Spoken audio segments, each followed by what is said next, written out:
Hello everyone, আসসালামু আলাইকুম। Welcome to my YouTube channel homemade রান্না। আশা করি আপনারা সবাই ভালো আছেন। আমিও আলহামদুলিল্লাহ অনেক ভালো আছি। কাঁঠালের বিচি কম বেশি সবাই পছন্দ করেন।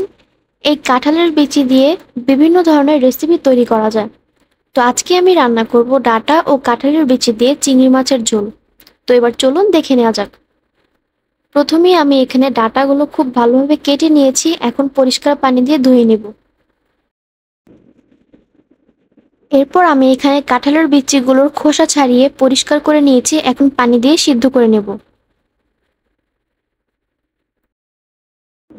এরপর চুলায় একটি কড়াই বসিয়ে দিয়ে দিব পরিমাণ মতো তেল। তেলটা গরম হয়ে আসলে দিয়ে দিব 2টা পেঁয়াজ কুচি এবং দিয়ে দিব 4-5টা চিংড়ি মাছ। এখানে আপনারা আপনাদের পরিমাণ মতো চিংড়ি মাছ দিয়ে দিবেন। পেঁয়াজের সাথে চিংড়ি মাছগুলো খুব ভালোভাবে ভেজে নেব।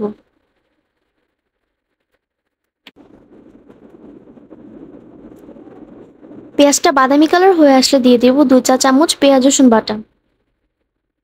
মশলা কষানোর জন্য দিয়ে দিব সামান্য পরিমাণ পানি। এখন দিয়ে দিব 1 চা চামচ হলুদের গুঁড়া ও 1 চা চামচ মরিচের গুঁড়া। দিয়ে দিব স্বাদ মতো লবণ। এই সবকিছু খুব ভালোভাবে মিশিয়ে নিব।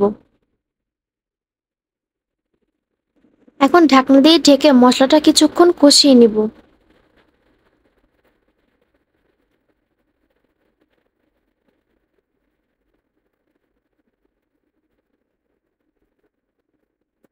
মশলাটা কষানো হয়ে গেলে আগে থেকে সিদ্ধ করে রাখা কাঁঠালের বিচি ও ধুয়ে রাখা ডাঁটাগুলো দিয়ে দিব।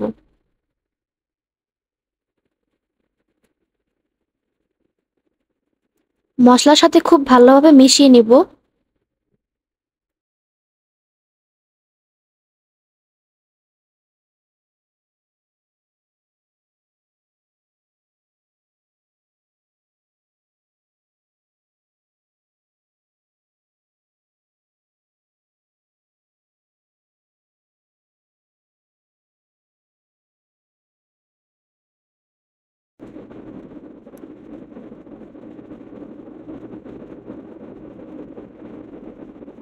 মশলার সাথে এই সবকিছু বেশ কিছুক্ষণ কষিয়ে নিয়েছি।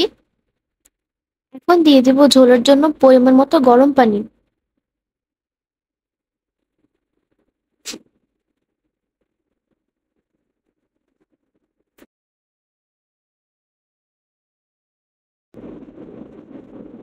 এখন ফ্লেভারের জন্য 2টা কাঁচামরিচ ফালি করে দিয়ে ঢেকে দেব।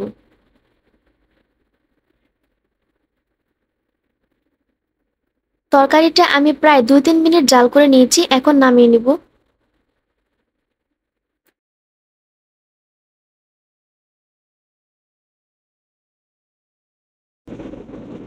এই তো এরই মাঝে তৈরি হয়ে গেল ডাঁটা ও কাঁঠালের বিচি দিয়ে চিংড়ি মাছের ঝোল। যারা কাঁঠালের বিচি পছন্দ করেন আশা করি তাদের কাছে এই রেসিপিটি খুব ভালো লাগবে। এই রেসিপিটি রান্না করা যতটা সহজ, খেতেও খুব মজাদার। আশা করি আমার আজকের রেসিপিটি আপনাদের কাছে খুব ভালো লেগেছে।